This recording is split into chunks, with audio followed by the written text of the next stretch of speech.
If you've ever had someone offer you an opportunity in exchange for no pay, or even worse, exposure, this video is for you.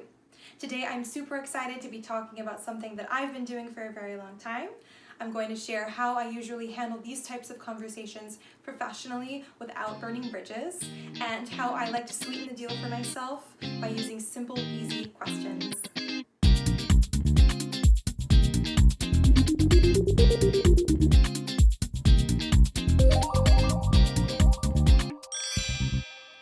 Welcome back to my channel. For those of you who are new here, my name is Ashley Fabian, aka AshFab.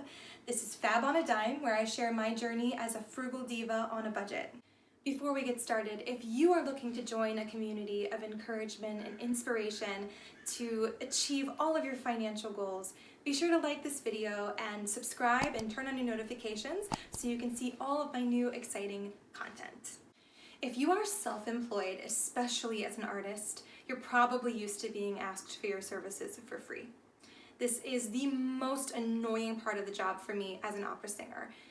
In fact, it's often the first thing I get asked when I tell someone what I do for a living. Ooh, you're an opera singer?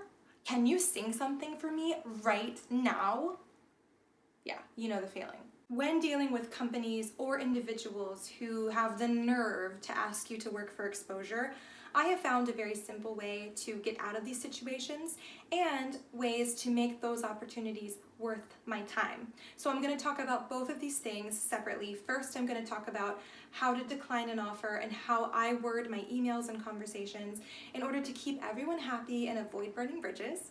And then I'm going to talk about ways you can sweeten the deal for yourself and questions that you should be asking in order to make this job worth it for you. As a woman in this business, it's very easy to get labeled as difficult or a diva, especially in these types of situations. But you have to stick up for yourself. You have to look out for yourself because no one else is going to do it for you. When I was first starting out as a singer, I would always get asked to sing concerts and events for no pay. And my first thought and my first reaction was, oh, I don't want to sound ungrateful for this opportunity. Even though, let's face it, I was totally not grateful. But if I'm not able to respect my own time and resources, how am I ever going to expect anyone else to respect them? The fact is, you have spent years of your life perfecting your craft. You have poured an insane amount of money, and you have invested so much time and energy in yourself. You've earned your space in this world, and you should absolutely be getting paid for it. So let's start there. You should be getting paid in some way, shape, or form. Story time. So once upon a time, I was singing a concert. I was in a paid concert, and I was a soprano soloist, and I was singing this composer's pieces. And this composer was there, and he really liked my voice.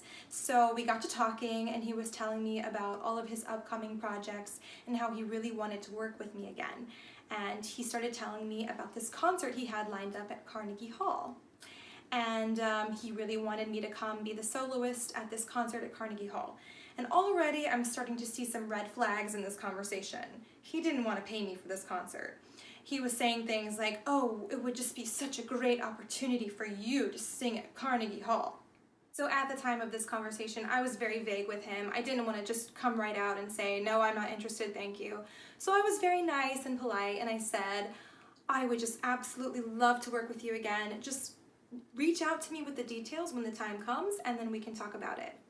So the time came, and he did reach out to me with the details, and sure enough, he was very vague about the payment.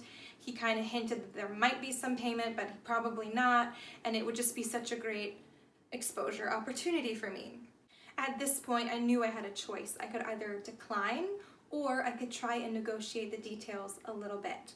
So when these types of situations present themselves, I always ask myself two very important questions. Number one, can I use this as an opportunity to invest in my career? And number two, what perks could make this job worth it to me? Sometimes there's plenty of ways to make a job worth it that don't include money at all. There are so many things that I could have asked for in this case, and we're going to talk about things that you should ask when you're presented with this type of scenario. We're going to talk about that later in the video. But for this particular case, with where I was in my career at that time, I knew that I would not be interested in this job unless he were to give me a pretty big chunk of change. So in these situations where I'm intending to decline an unpaid or underpaid offer, this is the formula that I follow in my response. Keep it short, sweet, to the point, and above all else, positive. The reason I want to keep it short and sweet is because I want to be absolutely clear to the recipient that I am not interested in working for free. I don't want to give them any room for them to push back on this subject. No room for that. Not interested. But the reason I keep it positive is because I want to avoid any future awkward encounters. Even if you don't think you're ever going to run into that person ever again, the world has a funny way of bringing those people back in your life. Trust me, I know from experience. This is just my opinion and the way that I choose to run my own business, but I always believe in treating people with kindness, even if they may unintentionally insult you. I feel so insulted when someone expects me to provide my services for no pay, but I try to chalk it up to ignorance and I treat them with kindness, and that has served me very well over the years. So how exactly I word my emails specifically in these types of situations? I first start with a thank you. At the end of the day, they do like what you do, and that's why they're asking you for your services. Whether it's insulting or not, I always thank them, and I find one positive thing to say about their project. I never spend more than 1 to 2 sentences on this part.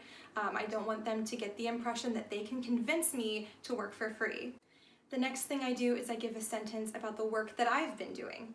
I don't want to list my accomplishments or give them my resume or come across like a diva, but I do want them to know that I am very busy. So I might say something like, I've been very busy with work at this company and this company, and unfortunately, I am unable to take any unpaid work at this time. You can totally blame your schedule because you do not have time to be spending on work that does not pay you. And that brings me to the last part of my email, where I give them a chance to change their mind.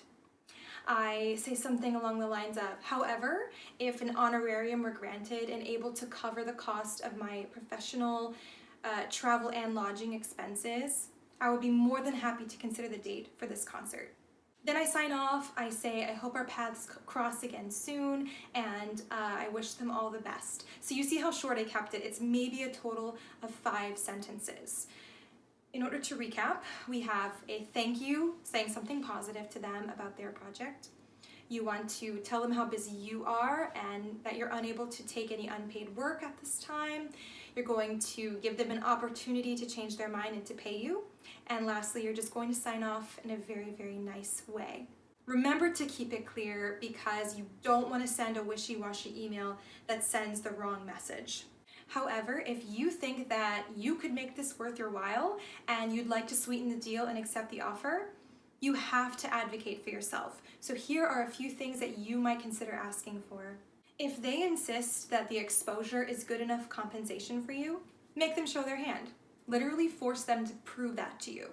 I always say, okay, if I'm working for exposure, who are you exposing me to? Who is going to be there at this event that is well connected in my field? I have literally asked for a list of names before. How is this exposure going to benefit my career, and who is going to experience my work that could make a difference in my future? So the first question you have to ask is, who's going to be there? You can also request that your work be recorded. If you're a singer, for example, you're doing an unpaid singing gig, maybe this is an opportunity to get a really great recording that you can post on your website or your social media. Maybe you're looking for more content, and this is an opportunity for more recordings and photos. Be sure to ask if there's going to be a photographer present, and make sure that you have the footage from that event. You want to squeeze every last drop out of an unpaid gig. And lastly, you may certainly ask them if they would be willing to recommend you and your services to other people. Hopefully, they would be more than happy to sing your praises to other companies and individuals who hopefully would pay you. These are all questions that you have every right to ask. If they are requesting your work for no monetary compensation, these little asks are the least they can do. I hope you found this video helpful and feel free to reference it the next time you find yourself in this conundrum. Please hit the like button and subscribe to follow me on my financial journey. I would love to connect with you in the comments, and please share this video with someone who might find it useful. Thank you so much for watching, and I hope to see you in the next video.